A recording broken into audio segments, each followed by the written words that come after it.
Bu enggak, Bu? Kayak Bu. Nejep je dia man.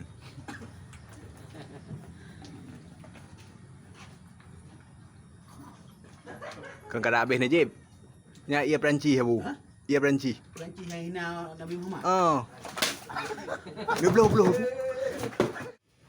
Assalamualaikum warahmatullahi wabarakatuh. Waalaikumsalam warahmatullahi wabarakatuh. Alhamdulillah, bak malamnya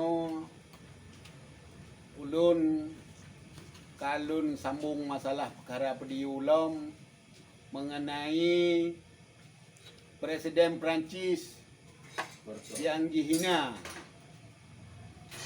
Nabi Muhammad sallallahu alaihi wasallam na ke sirah Rasul Nabi Muhammadnya na ke kekasih Allah yang katanya uronyo sanjung-sanjungkan bahawa Nabi kita nyonya baik sampai jina buka filanatillahnya.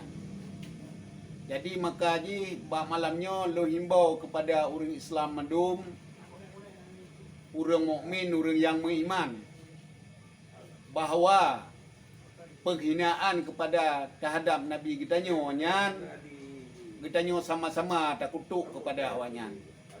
Maka dalam hanya lun himbau kepada orang Islam, khususnya orang beriman, baiknya terjadi dalam kalangan orang Islam yang membenarkan apa yang kajikan di pengkhianat lanatillahnya, di kafir lanatillahnya. Uranya wajib bagi kitanya walaupun nyawang pun mati, walaupun nyawang pun melayang mati kitanya badak betul agama Allah, badak betul Rasul Allahnya, wajib ada kitanya orang Islam. Maka dalam hanya Bandung kepada saudara lun, orang mukmin dan orang yang beriman, uranya sabar-sabar tak kutuk, sama-sama tak doa kepada kafir lanatillahnya yang kaikun ke Nabi kita jom. Baik ke gura-gura ya hina kita nyo kan. Baik hina Nabi kita nyo. Baik hina Rasul kita nyo. Nyana ke Rasul Allah nyana ke orangnya genasih daripada Allah Subhanahu Wa Taala.